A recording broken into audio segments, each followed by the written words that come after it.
지난주에 우리 그 큐티 강의하러 오신 그 목사님도 한번 언급한 책인데요. 이 유진 피터슨이라는 목사님이 쓰신 이 책을 먹으라라는 책, 이런 책이 있습니다. 이 영적인 독서에 대한 그런 지침을 주는 아주 좋은 책인데요.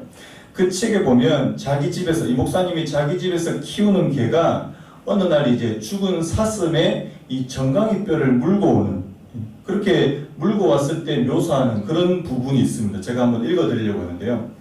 녀석은 자신의 전리품을 가지고 우리 앞에서 장난스럽게 날뛰면서 꼬리를 흔들고 자신의 횡재를 자랑스러워하며 우리의 칭찬을 요구했다. 여기서 말하는 녀석은 그 개를 말하는 겁니다. 물론 우리는 찬사를 쏟아부으면서 잘했다고 말해주었다. 그러나 잠시 후면 우리의 칭찬도 식상한 듯 녀석은 뼈다귀를 끌고 약 20m 정도 떨어진 좀 더 은밀한 장소로 갔다. 홀로 기쁨을 만끽할 때가 온 것이다. 녀석은 뼈다귀를 뜯으면서 이리 뒤집었다 저리 돌렸다 하며 빨아대고 물어대고 했다. 때로 우리는 나지막하게 으르렁거리는 소리를 듣기도 했다. 녀석은 즐거움에 푹 빠져 있었고 전혀 서두르지 않았다. 여유롭게 2시간 정도 그렇게 뼈를 뜯고 나면 그것을 파묻었고 그 다음날 다시 또 와서 또 작업을 했다. 아침부터 웬 개뼈 따고 개가 뼈 뜯는 소리냐 이렇게 생각하실 수 있는데요. 여러분 이 밖에서 개 키워보신 분들은 이게 어떤 장면인지 너무너무 잘 아시는 거 아닙니까? 이 개가 뼈를 막 이렇게 핥고 뜯을 때 그 기쁨과 흥분을 지금 말씀하고 있는데요. 이 왜 이런 말로 이렇게 시작을 하냐니까, 유진 피터슨이라는 목사님이 무슨 내용을 하냐니까 성경에도 이와 유사한 장면이 나오더라는 사실입니다. 여러분 그 이사야서 31장 4절에 무슨 말씀이 나오냐니까요. 여호와께서 이같이 내게 이르시되 큰 사자나 젊은 사자가 자기의 먹이를 움키고 으르렁거릴 때에, 이런 말씀이, 이런 표현이 나오는데요. 여기에 나오는 이 으르렁거리다, 이 단어가 이 히브리어로 하가라는 단어입니다. 근데 이 하가라는 단어가 왜 중요하냐니까, 이게 단순히 동물이 으르렁거리는 소리를 나타낼 뿐만 아니라 또 성경에 보면 묵상하다는 단어가 바로 이 하가라는 단어를 쓰기 때문입니다.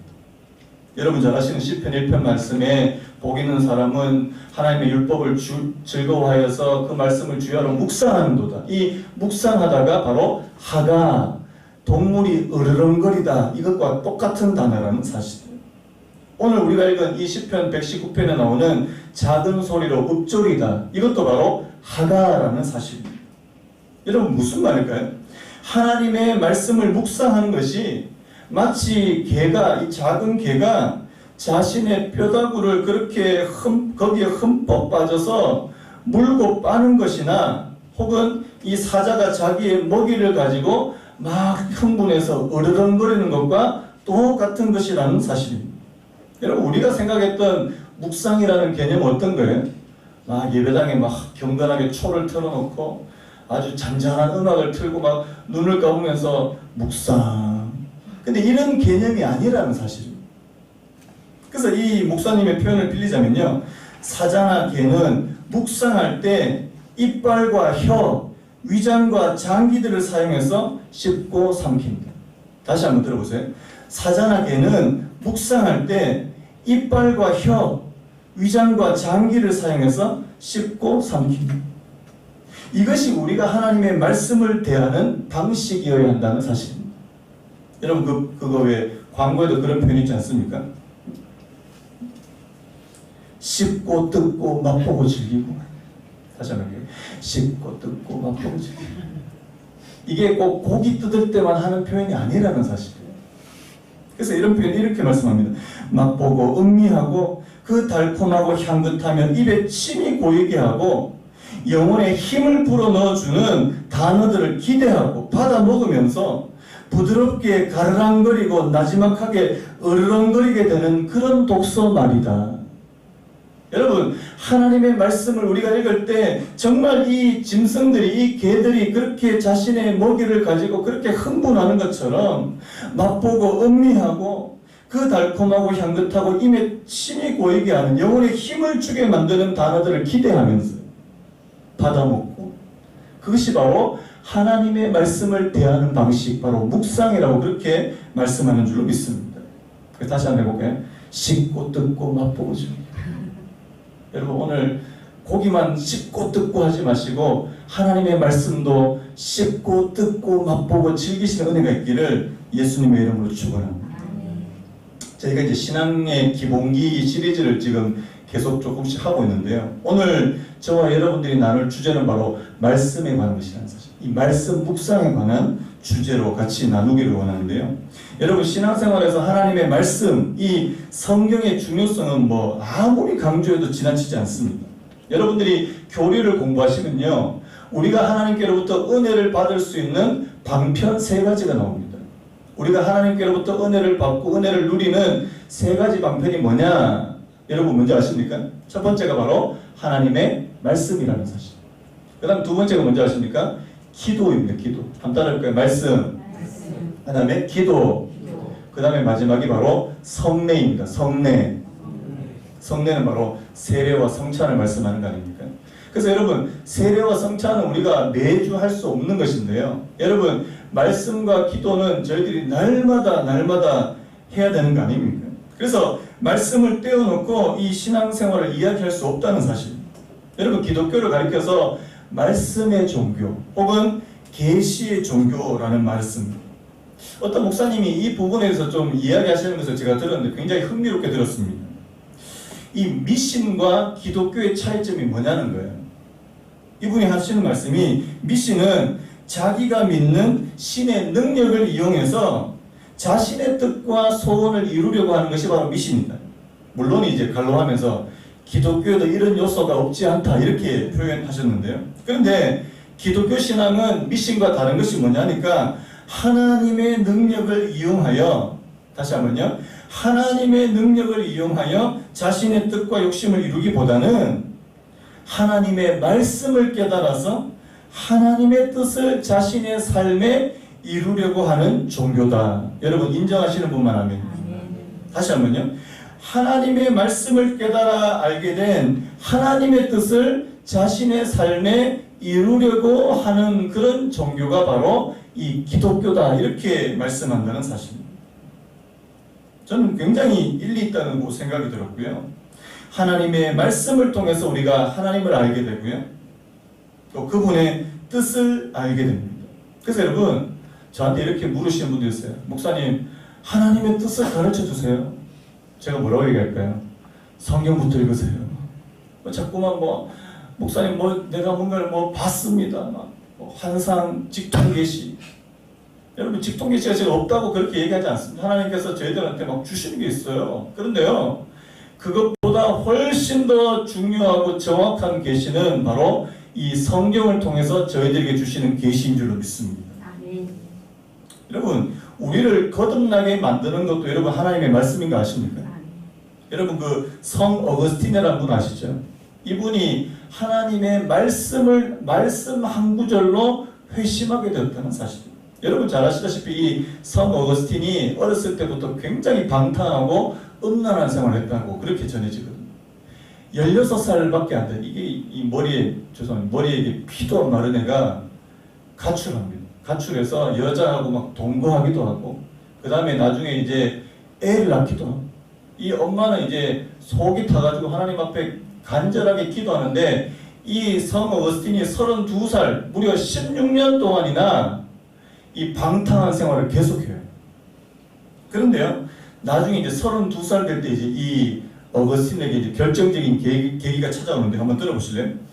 무화과 나무 아래 털썩 주저앉았고 뒷밤에서 눈물이 하염없이 흘러내렸습니다.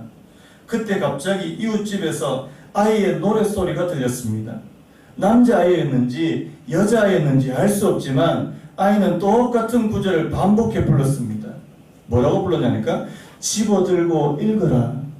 집어들고 읽어라. 이게 무슨 노래인지 모르는데요. 이 어거스틴에게는 마치 이것이 성경을 집어들어서 읽으라는 것으로 들렸다는 사실이에요.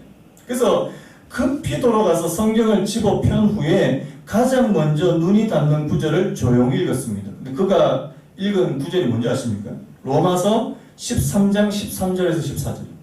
낮에와 같이 단정히 행하고 방탕하거나 술 취하지 말며 음란하거나 호색하지 말며 다투거나 시기하지 말고 오직 주 예수 그리스도로 옷 입어 정욕을 위하여 육신의 인을 도모하지 말라. 이거 누구한테 주신 말씀일까요? 자기에게 준 말씀. 이 말씀에 부딪히게 됐다는 사실. 그 다음 뭐라고 말씀한지 아십니까? 이 문장을 다 읽고 나자 확신의 빛이 마음에 홍수처럼 밀려오고, 확신의 빛이 마음에 홍수처럼 밀려오고 모든 의심의 어둠이 물러가는 것 같았습니다. 여러분, 오늘 저와 여러분들에게 말씀이 우리를 새롭게 하는 능력이 되는 줄로 믿습니다. 베드로전서 1장 23절에 이렇게 말하죠. 너희가 거듭난 것은, 따라해볼까요? 너희가 거듭난 것은 썩어질 씨로 된 것이 아니요 썩지 아니할 씨로 된 것이니 살아있고 항상 있는 하나님의 말씀으로 되었느니라. 여러분, 하나님의 말씀은 살아있고 항상 있는 말씀인 줄로 믿습니다. 이것이 우리를 거듭나게 만든다, 새롭게 만든다, 그렇게 말한다는 사실. 여러분, 오늘 우리가 읽은 이 시편 119편은요 이 거인 시편이라고 부릅니다. 이게 시편, 이 119편이 무려 176절이나 되어 있거든요. 그런데요, 이 형식적으로 잠깐 보면 이 176구절이 딱 22연으로 구성이, 22개로 딱 구성되어 있습니다. 8절씩 22연으로 구성되어 있는데, 이 22개가 뭘로 시작하냐니까 히브리어의 알파벳으로 시작했다. 예를 들어서 1년은 기역으로 다 시작하고요, 2년은 니은으로 다 시작하고요. 그래서 이게 여러분, 이게 119편이 굉장히 잘 짜여진 그런 시편이거든요. 이게 알파벳 시편이라고 부르는데, 그래서 이 처음부터 여기다가 음을 넣어가지고 이제 암기하기 위한 목적으로 지어진 시편이 바로 이 시편 119편입니다. 여러분도 한번 암기 한번 해보시겠습니까? 아무도 아멘 안 하십니다. 이 시편 119편의 이 형식도 중요한데 내용이 더 중요해요. 이 시편 119편의 내용이 뭐냐니까 온통 하나님의 말씀에 대한 예찬이라는 사실입니다. 하나님의 말씀에 대한 즐거움. 그 크리스토퍼 애쉬라고 하는 목사님이 이런 글을 썼는데 한번 들어보실래요? 시편 119편을 읽고 기도하면 성경 말씀을 정말 사랑하고 기뻐했던 한 사람과 교제할 수 있다.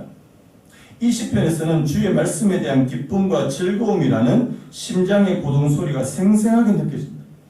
그가 하나님의 말씀을 즐거워하다가 사모한다고 말한 건 25번이 넘습니다. 실제로 세알려보면 굉장히 많습니다. 그에게 하나님의 말씀은 너무나 달고 즐거운 것이었다. 말씀은 그의 소망이고 평화였으며 기쁨이자 노래였고 자유며 위안이었다. 여러분, 저는요, 저와 여러분들의 신앙을 점검하는 척도가 바로 여기에 있다고 생각해요. 우리 신앙이 건강합니까? 그러면요, 하나님의 말씀에 대한 왕성한 식욕이 있더라는 사실. 애들 보면 압니다. 건강한 애들 어떻습니까? 돌아서면 배고프다 그래요. 제가 그런 말도 하는데 속에 뭐 거지가 있는 것도 아닌데 돌아서면 배고프다. 어제도 우리 여러분 성경학교 애들, 초등학교 애들 한 20여 명 불러서 했는데 밥 먹고 얼마 안 됐거든요. 배고프다고. 그래서 또 간식도 주고, 또 간식 먹고 이제 또 점심 먹고 간식 먹고 그 다음에 저녁 먹고 또 간식 먹고. 야, 많이 먹는다, 식비가 많이 들겠다라는 생각이 들었습니다. 저희 아는 형님이 이제 중학생 아들 2명을 키우는데요. 이거는 뭐 소를 키우는지 사람을 키우는지 모르겠대요. 애들 1명이 피자 한 판, 1인 1판, 그리고 애들 1명이 1인 1닭. 이 식비가 너무 많이 든다는 거예요. 그래서 저는 그랬어요. 그게 정상적인 거다. 지금 왕성하게 지금 자라야 되고, 중학교 2학년, 3학년 되면 이제 키도 자라고 이제 왕성하게 자라야 될 그 나이인데, 그렇게 먹는 것이 당연한 거다. 저희 애들도 이제 증상을 보이기 시작했거든요. 엄청 먹기 시작합니다. 잘 자랄 줄로 믿습니다. 여러분, 저와 여러분 영적인 건강도 마찬가지 아닙니까? 내가 하나님 앞에 살아있고 내 영혼이 살아있고 숨을 쉬고 내 영혼이 자라나려고 막 그러면 내 안에서 왕성한 영적인 식욕이에요. 하나님의 말씀에 대한 식욕이요. 이거 있습니까? 이게 바로 우리의 신앙 지금 영적인 건강을 점검하는 굉장히 중요한 척도라는 사실이에요. 오늘 본문 97절에 이렇게 말하지 않습니까? 내가 주의 법을 어찌 그리 사랑하는지요. 내가 그것을 종일 작은 소리로 읊조리나이다. 103절에도요. 주의 말씀의 맛이 내게 어찌 그리 단지요. 내 입에 꿀보다 단이이다. 여러분 말씀이 답니까? 안 먹어봐서 모르겠는데요. 또 막 성경 가지고 이게 여러분 혓바닥 빼고 아무 맛도 안 나는데 이렇게 말씀하시는 분 아무도 안 계실 것 같아요. 여러분 하나님의 말씀이 정말 저와 여러분들에게 꿀송이보다 더 다냐고요. 111절에도 이렇게 말합니다. 주의 증거들로 내가 영원히 나의 기업을 삼았사오니 이는 내 마음의 즐거움이 됨이. 여러분 하나님 말씀이 즐거우십니까? 하나님 말씀이 내가 답니까? 경험하셔야 된다는 사실. 여러분 하나님의 말씀을 사랑하니까요 종일 묵상할 수 있습니다. 여러분 좋아하는 거는요 하루에 하루 종일 하라 그래도 하더라고요. 드라마 좋아하시는 분들은요 한 번 안 보더라고요. 예를 들어서 1화부터 16화까지 있으면 16화까지 한 번을 이제 첫 번으로 봅니다. 그걸로 끝나느냐? 아니라는 거예요. 복습을 해요. 1화부터 16화에 한 번 더 보면서 이제 그 대사들을 곱씹기 시작해요. 그리고 주인공 남자의 그 외모를 다시 한번 평가하기 시작합니다. 태양의 후예 송중기. 또 주옥과 같은 대사들을 또 음미해요. 그 다음에 마지막으로 한 번 더 봅니다. 찔리시는 분만 아멘. 진짜 그렇게 봐요. 그런데요, 여러분, 좋아하는 것은 반복하게 돼 있다는 사실. 좋아하는 것은 여러 번 해도 지루하지 않습니다. 그런데 여러분, 하나님의 말씀도 이렇게 되어야 마땅하다는 사실. 하나님의 말씀을 내가 보면 볼수록 거기에 더 새로운 게 내 눈에 보이고요. 하나님의 말씀을 읽으면 읽을수록 더 내게 은혜로 다가오고요. 니들이 그 맛을 알아? 먹어봐야 알죠. 맛을 좀 아시기 바랍니다. 여러분 그래서요. 이 시편 119편을 처음부터 한번 자세하게 한번 읽어보십시오. 176절을 다 읽어보세요. 다 하나님의 말씀. 여러분 오늘 말씀도 오늘 본문도 보면요. 이 말씀에 대해서 얼마나 다양하게 표현한 줄 아십니까? 자 보세요. 주의 계명들이, 주의 증거들을, 주의 법도들을, 주의 말씀을, 주의 규례를. 여러분 이게 다 똑같은 하나님의 말씀이라는 뜻입니다. 성경이라는 뜻인데요. 이거를 다양한 표현으로 모든 구절에 하나님의 말씀, 하나님의 규례, 율법, 법도 이런 표현들로 가득 채워놓은 것이 바로 이 시편 119편이라는 사실입니다. 자 그렇다면 오늘 우리 본문에서 그렇다면 하나님의 말씀이 주는 유익이 뭐냐는 거예요. 오늘 이 말씀 제가 세 가지로 좀 같이 생각을 하려고 하는데요. 첫 번째 한번 따라해 보시겠습니까? 하나님의 말씀은 우리를 지혜롭게 한다. 자, 우리 98절에서 100절까지 우리 세 절인데요. 같이 한번 읽겠습니다. 시작. 주의 계명들이 항상 나와 함께하므로 그것들이 나를 원수보다 지혜롭게 하니이다. 내가 주의 증거들을 늘 읊조림으로 나의 명철함이 나의 모든 스승보다 나으며 주의 법도들을 지킴으로 나의 명철함이 노인보다 나으니. 여러분 여기서 말하는 이 지혜가 뭐냐라는 거예요. 어떤 사람은 지혜라 그러면 이 땅에서 어떻게 하면 좀 눈치 있게 잘 살까 처세술을 지혜라고 그렇게 생각하는 사람도 있고요. 어떤 사람은 어떤 문제를 만났을 때 문제 해결 능력이다 이렇게 생각하시는 분도 있습니다. 물론 틀린 말은 아니에요. 그런데 이 성경에서 말하는 이 하나님께서 주시고자 하시는 이 지혜가 뭐냐, 이 랩이라고 하는 주석이 있는데요. 그 주석에 보니까 한 문장으로 이렇게 정의를 해놨더라고요. 지혜는 하나님의 관점으로 인생을 보는 분별력이다 이렇게 정의를 해놨습니다. 저는 가만히 보니까 이게 진짜 맞다고 생각이 되더라고요. 한번 따라오시겠습니까? 하나님의 관점으로 인생을 보는 분별력. 여러분 이게 얼마나 중요한지 아십니까? 하나님의 관점으로 내 인생을 바라보고 다른 사람의 인생을 바라보는 것이 얼마나 중요하냐니까요. 여러분 성경에 그 대표적인 케이스가 있는데 바로 요셉입니다. 요셉. 여러분 요셉이 어떤 사람이에요? 아버지의 과분한 사랑을 받은 이후로 10대 때부터 자기 형들한테 미움을 받아서 이집트의 노예로 팔려버렸습니다. 여러분 10대 때 노예로 팔렸어요. 인신매매로. 이게 제대로 꼬인 인생 아닙니까? 그런데 이집트로 끌려가서 이제 보디발이라고 하는 사람의 집에서 나름대로 그래도 노예로 성실하게 열심히 일을 하니까 이 주인이 인정해줘서 가정 총무가 됐는데요. 이번에는 이 주인의 아내가 막 유혹을 하네요.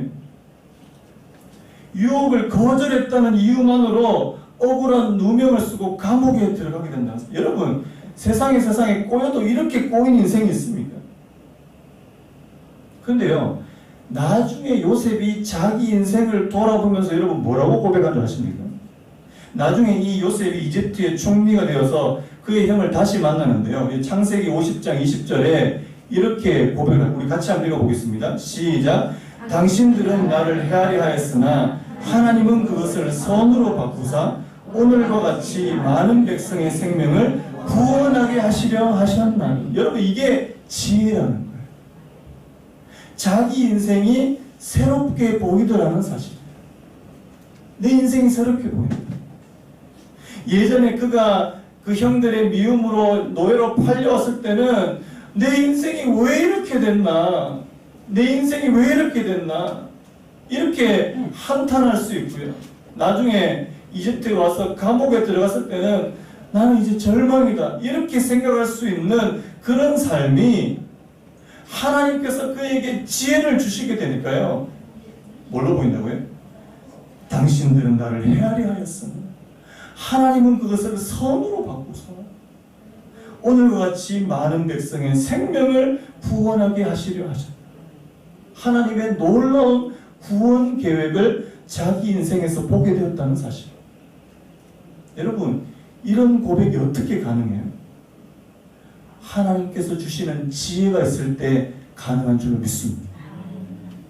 여러분 오늘 저와 여러분들에게 이 지혜가 있을 때 내 삶이 비로소 해석될 줄로 믿습니다.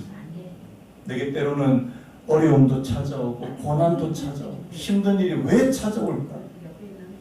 나 하나님께로부터 나 버림받은 인생인가? 아니라는 사실. 자, 그 다음에 그래서요 이런 지혜는 우리를요 오늘 말씀해 보니까 우리 원수보다 오늘 세 가지 대상이 나오는데 우리의 원수보다 우리의 스승보다 그리고 노인보다 뛰어나게 만든다. 이렇게 만듭니다. 여러분 이 땅에서 우리와 경쟁하고 우리를 쓰러뜨리는 원수가 많지요. 우리의 적이 우리보다 더 뛰어날 수도 있습니다. 근데 여러분 한 가지 아십니까? 우리를 지혜롭게 하실 수 있는 그 하나님께서는요 우리의 원수를 어리석게도 하실 수 있다는 사실 여러분 아십니까? 그게 우리 다윗의 경우에 잘 나타나는데요. 다윗이요 자기 아들 그 압살롬이 이제 반역을 하잖아요. 도망가게 되는데 다윗의 가장 뛰어난 그 참모, 다윗에게 지략이 가장 뛰어난 이 참모인 아히도벨이 누구 편에 서냐니까 압살롬 편에 서게 됩니다. 이제 다윗은 이제 꼼짝없이 죽었어요. 왜냐하니까 아히도벨은 너무너무 뛰어난 사람. 그가 생각해내는 모든 계책은요 하나님께서 주시는 것과 똑같다 이렇게 표현할 정도예요. 그런데요 다윗이 하나님 앞에 뭐라고 기도한 줄 아십니까? 사무엘하 15장 31절에요 여호와여 원하옵건대 아히도벨의 모략을 어리석게 하옵소서. 나중에 보면 아히도벨이 계략을 세워서 이제 지금 당장 다윗을 치러 가야 됩니다. 그렇게 이야기했는데 하나님께서 그 이야기를 듣지 못하게 하신다는 사실. 여러분 하나님께서는 저희들을 지혜롭게 하실 수 있는 분이신 줄로 믿습니다. 또 그뿐만 아니라 우리의 원수들을 어리석게도 만드실 수 있는 분이 하나님이신 줄로 믿습니다. 자 그래서 그럼 두 번째 또 우리는요 하나님께서 우리를 우리의 스승보다도 더 뛰어나게 하실 수 있다. 여러분 스승의 만약에 가르침이 그 스승 자신의 지혜에서 나오는 것이라면 제자인 나는 결코 그 스승을 뛰어넘을 수 없습니다. 그런데요, 만약에 하나님이 스승이시라면, 우리에게 직접 지혜를 주시고 우리를 가르쳐 주시는 분이 인간 스승뿐만 아니라 하나님이시라면요, 저는 나를 가르쳐 주시는 선생님보다 내가 훨씬 더 뛰어날 수 있는 사람이 될 줄로 믿습니다. 여러분, 찬송가 453장의 그 가사 아세요? 2절에요. 성령이 스승 되셔서 진리를 가르치시고 거룩한 뜻을 깨달아 예수를 알게 하소서. 성령이 스승. 칼빈이 이렇게 말합니다. 성경 교사보다 지혜가 더 뛰어난 성경 학도가 있다는 사실은 하나님이 친히 스승이 되신다는 증거다. 여러분, 저는요, 저한테 말씀을 배우고 성경을 배운 여러분들이 저보다 더 뛰어나기를 소망합니다. 여러분들 왜 소망을 안 하세요? 좀 배우세요. 저와 같이 말씀같이 공부하자 그러면 바쁜데요. 그러면서 제발 좀 그러지 마시고. 그래서 여러분, 제가 어떻게 목사님보다 성경을 더 많이 알 수 있겠습니까? 절대 그렇지 않습니다. 여러분, 평신도 가운데 말씀에 대한 깊이가 얼마나 깊은 분들이 많은지 아십니까? 도전하십시오. 내가 우리 담임 목사보다 내가 한 성경에 대해서 더 많이 알리라. 저도 좀 긴장 좀 하게. 우리 집사님이 나보다 더 뛰어나면 안 되는데 나도 막 열심히. 여러분, 그러면요, 발전이 있게 되는 거라는 사실이에요. 그 다음 세 번째. 자, 성경이 우리를 누구보다 더 지혜롭게 한다고요? 노인보다 더 지혜롭게 한다. 주의 법도들을 지킴으로 나의 명철함이 노인보다 나아. 우리는요, 인생을 오래 사신 어르신보다도 더 지혜로울 수 있다. 어떻게 이게 가능하다고요? 하나님께서 주시는 지혜라면 가능하다는 사실이에요. 예전에 제가 섬기던 교회 목사님이 이제 이 어려운 재난을 만나면 이제 구호 활동을 많이 하셨는데, 어느 한 번은 강원도 가서 구호 활동을 하다가 90살이 훨씬 넘은 이 노인분 한 분을 만나신 거예요. 제가 전에도 우리 성도님들하고 그런 얘기 한 적이 있는데요. 이 목사님 그때 이제 한 50대, 60이 아니라 50대 중반쯤 되셨을 때 90이 넘은 그 할아버지한테 이제 물은 거예요. 할아버지 90이 넘게 사셨는데 사시면서 인생에서 가장 중요한 게 뭐예요? 그렇게 물으니까 이 노인 할아버지께서 하시는 말씀이 사랑하고 사는 게 최고지. 이따 한마디 하시던데. 뭐라고요? 사랑하고 사는 게 최고지. 근데 이미 이게 성경에 있습니까? 없습니까? 이미 성경에 우리가 너무너무 잘 아는 거라는 사실이에요. 믿음, 소망, 사랑, 이 세 가지는 항상 있을 것인데 그 중에 제일은 뭐라고요? 사랑이에요. 여러분, 성경을 통해서 우리가 이 사실을 먼저 깨닫게 되면, 자, 누구보다 더 지혜로울 수 있습니까? 90 이상 사신 분들보다 우리가 그것을 먼저 깨닫고 먼저 실천하게 되면 그분들보다 더 지혜롭게 될 줄로 믿습니다. 그 말씀은 윌리엄 킨델이 이런 말씀입니다. 성경을 파고드는 소년은 그 말씀을 무시하는 가장 학식 있는 성직자보다 하나님에 대해서 더 많이 알 수 있다. 여러분, 성경을 파고드는 소년이 이 학식이 많은 그런데 하나님의 말씀을 무시하는 이 성직자보다 하나님에 대해서 더 많이 알 수 있다는 사실을 기억하게 되시는 은혜를 기를 바랍니다. 그래서 이런 의미에서 그래서 첫 번째 하나님의 말씀 우리에게 어떻게 한다고요? 우리를 지혜롭게 합니다. 자, 그다음 두 번째는 한번 따라해 보시겠습니까? 하나님의 말씀은 우리를 안전하게 지켜주는 빛이다.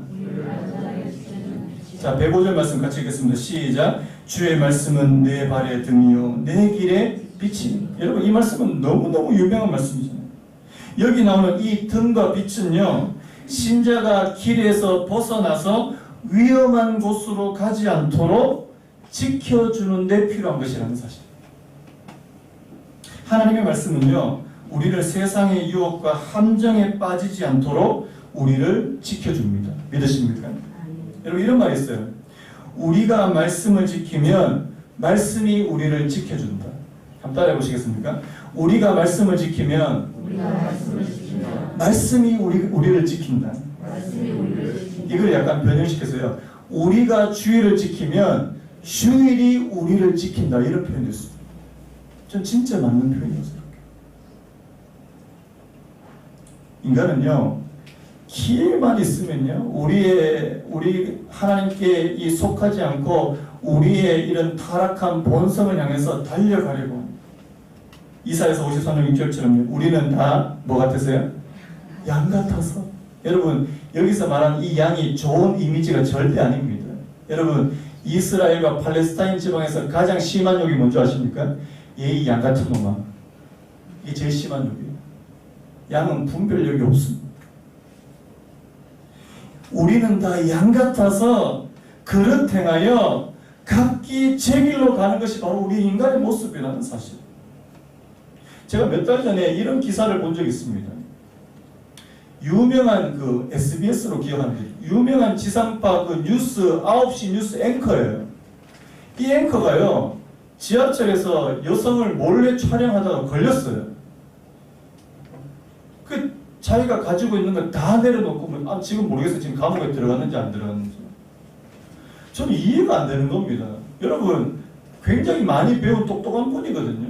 그리고 여러분, 그 지상파 그 뉴스의 9시 앵커가 되는 거는 결코 쉬운 일이 아닌데 어떻게 그런 사람이 그런 짓을 저지를 수 있느냐. 한 번에 그것도 그 한 번의 충동을 못 이겨가지고요, 그거하고 자기가 이때까지 쌓아놓은 거하고 이렇게 바꿀 수가 있느냐는 사실.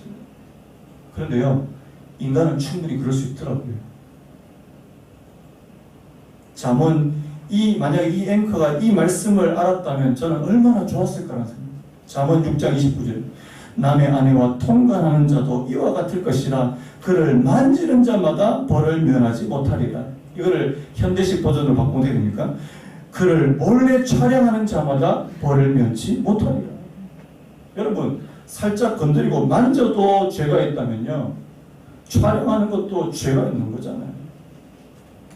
잠언 6장 32절. 여인과 간음하는 자는 무지한 자라, 어리석은 자라는 사실. 이것을 행하는 자는 자기의 영혼을 망하게 한다. 여러분, 만약에 그 앵커가 하나님의 말씀이 그에게 영향력 있게 다가오고 하나님의 말씀이 그를 안전하게 지키는 사람이었다면 그런 일을 행했겠냐고요. 그래서 그 인생이 한 번에 그렇게 나락으로 떨어지는 그런 일을 저지르겠느냐고요. 저희 집사람이 한 번씩 저한테 이런 경고를 하거든요. 당신 만약에 다른 여자하고 바람 피면 절대 용서는 없어. 원 스트라이크 아웃이야. 제가 이렇게 말합니다. 나는 당신이 두려워서 난 바람 안 피우는 거 아니거든. 하나님이 두려워서 사실은 조금 두렵기도 합니다. 사실은 하나님을 두려워해서 내가 절대 그런 짓 하지 않아요. 여러분, 그래서 제가 예전에도 한 번씩 얘기하는데 우리 여자 성도님들 저한테 가까이 좀 하십시오. 가까이 좀 하십시오. 저는요, 그 한 번의 쾌락 때문에요, 하나님께서 제게 주신 많은 것들을 순식간에 잃어버리고 싶지 않습니다. 이게 바로 하나님의 말씀이 저와 여러분들을 지키는 것이라는 사실. 여러분, 하나님의 말씀을 지키십시오. 그 말씀이 여러분들을 안전하게 지키실 줄로 믿습니다. 그렇다면 마지막으로요. 자, 마지막 세 번째 한 따를 하나님의 말씀은 고난 중에 우리를 살리는 힘이 된다. 자, 우리 107절 같이 읽겠습니다. 시작. 나의 고난이 매우 심하오니 여호와여 주의 말씀대로 나를 살아나게 하소서. 109절도 같이 읽습니다. 시작. 나의 생명이 항상 위기에 있사오니 나는 주의 법을 잊지 아니하니. 뭐라고요? 하나님의 말씀이 나를 살린다. 하나님의 말씀을 내가 위기 가운데도 하나님의 말씀을 잊지 않는다. 제가 이번 주 월요일날 새벽에 같이 우리 이 이야기를 나눴는데요, 저도 충격을 받았고 우리 성도님들도 굉장히 충격적인 그런 이야기입니다. 제가 어느 목사님의 설교를 들었는데요, 그 설교에 나오는 그 내용이 굉장히 충격적이었어요. 이분이 이제 미국 달라스라는 지방에서 이제 목회를 하시는 분인데, 어느 날 이제 주일 예배를 하는데 어느 20대 초반 정도밖에 안 되는 젊은 여성이 들어왔는데 완전 예배 때 완전 이제 난리가 난 겁니다. 온 얼굴이 화장이 다 지워질 정도로 눈물을 막 쏟아내는 거예요. 마스카라 막 아시죠? 그 마스카라에 그 눈물 흘리는 이렇게 팬더처럼 이렇게 되잖아요. 이렇게. 그러니까 뭐 자기 얼굴은 신경도 안 쓰고 막 눈물을 얼마나 하염없이 쏟는지 이 목사님이 딱 봐도 이게 보통 사연이 아니다라는 게 이렇게 느껴지더래요. 아니나 다를까 이 자매가 예배 마치고 나서 이 목사님하고 상담을 요청하는데 이 상담 내용을 들어보니까 기가 막힌 겁니다. 이 여인이 이 자매가 이 젊은 자매가 한국에서 어떤 남성을 만났는데요. 사귀고 좋아하게 됐는데 덜컥 임신하게 된 거예요. 그러니까 이제 이 남자분이 자 우리 미국 가서 같이 살자 이렇게 된 겁니다. 그래서 미국에 이제 그 달라스라는 지방에 와서 이 월세도 이 렌트 집도 구해주고 차도 사주고 살림살이 다 사준 거예요. 그러면서 하는 말이 나 잠시 한국 들어가서 정리할 일이 있으니까 나 한국 들어갔다 올게 했는데 연락이 없는 거예요. 연락이 없는 거예요. 그래가지고 왜 연락이 없는데 한참 있다가 어떤 여성한테 전화가 왔는데 알고 보니까 이 남자의 부인이라는 거예요. 알고 보니까 이 남자가 유부남인데 총각 행사를 하다가 이 젊은 자매하고 사귀다가 덜컥 임신을 하니까 미국에다 갖다 버린 거예요, 그냥. 그러니까 이 자매가 기가 막힌 거 아닙니까? 나 이제 이 뭐 아는 사람도 한 사람도 없고 이 먼 이 미국 땅에서 나 이 임신도 했는데 나 못 산다. 그래서 자동차를 몰고 호수에 빠져들어서 죽으려고 생각했다는 거예요. 그런데요, 그 차를 몰고 이제 호수로 도착을 했는데 그 호수 맞은편에 교회 간판이 보이더라는 거예요. 이 목사님이 사역하시는 교회 간판. 근데 문득 이 자매 마음 가운데 교회라도 한번 가보고 죽어야 됐다는 마음이 들더래요. 왜 그런 마음이 드는지 모르겠어요. 그런데 이 교회에 이 자매가 딱 들어와서 예배를 듣는데 그 예배 목사님 설교 제목이 죽고 싶을 때였다는 사실이에요. 죽고 싶을 때. 그 설교 내내 20번 이상이나 죽지 마라 죽지 마라 그 설교를 목사님이 하시더래요. 그러니까 이 자매가 거기서 완전 무너진 거 아니에요. 이 하나님께서 내게 하시는 말씀. 이 하나님께서 내게 죽지 말라고 하시는 말씀. 나를 살리시는 말씀. 그래서 이 자매가 이 목사님한테 눈물로 그렇게 고백을 했다는 거 아니에요. 목사님 나 안 죽겠습니다. 목사님 나 다시 한번 내 뱃속에 있는 아이하고 한번 살아보겠습니다. 여러분 이게 어떻게 가능한 일이에요? 저는 그 설교 들으면서 저도 막 몸에서 막 전율이 확 오는 거예요. 하나님의 말씀이 진짜 한 사람을 살릴 수 있다. 여러분 믿으세요? 하나님의 말씀이 한 사람 죽어가는 한 사람 살릴 수 있다. 여러분 오늘 이 말씀이 저와 여러분들에게 경험되어지시기를 예수님의 이름으로 축복합니다. 하나님의 말씀이 우리를 지혜롭게 할 뿐만 아니라요. 우리를 안전하게 지킬 뿐만 아니라요. 우리를 살리는 말씀이라는 사실입니다. 그래서요. 성경이 펴야 됩니다. 하나님의 말씀 읽어야 되고요. 그 말씀의 맛을 내가 알아야 된다는 사실. 오늘 제가 말씀을 이 J.C. 라일이라는 이 영국 주교인데요. 이분의 말로 제가 말씀을 마무리하려고 하는데요. 바로 오늘부터 성경을 읽어요. 어떤 일을 하는 방법은 그 일을 하는 것이고 성경을 읽는 방법은 실제로 성경을 읽는 것이다. 그래야 하겠다는 의도니 바람이나 결심이나 마음이나 생각으로는 부족하다. 그것만으로는 한 걸음도 나아가지 못한다. 단호하게 읽어야 한다. 직접 읽을 수 없다면 다른 사람에게 읽어달라고 하라. 눈으로 보건 귀로 듣건 어떤 시기 되었든 성경 말씀이 실제로 머리에 들어가게 하라. 여러분 오늘부터 단호하게 하나님의 말씀을 펼쳐 드시는 저와 여러분 되시기를 예수님의 이름으로 축원합니다. 그 말씀이 나를 지혜롭게 할 것입니다. 내 원수보다 내 스승보다 노인보다 더 지혜롭게 만들 것입니다. 나를 이상한 곳, 나를 위험한 곳으로 갈 때 나를 안전하게 지키시는 안전장치가 될 줄로 믿고요. 나를 살리는 생명 CPR 같은 그런 하나님의 말씀이 될 줄로 믿습니다. 보세요. 우리 아까 불렀던 찬양 있잖아요. 주 말씀 향하여 달려가. 힘도 아닌 능도 아닌 오직 성령으로 이 찬양 한번 부르고요. 오늘 말씀을 마무리하려고 하는데요.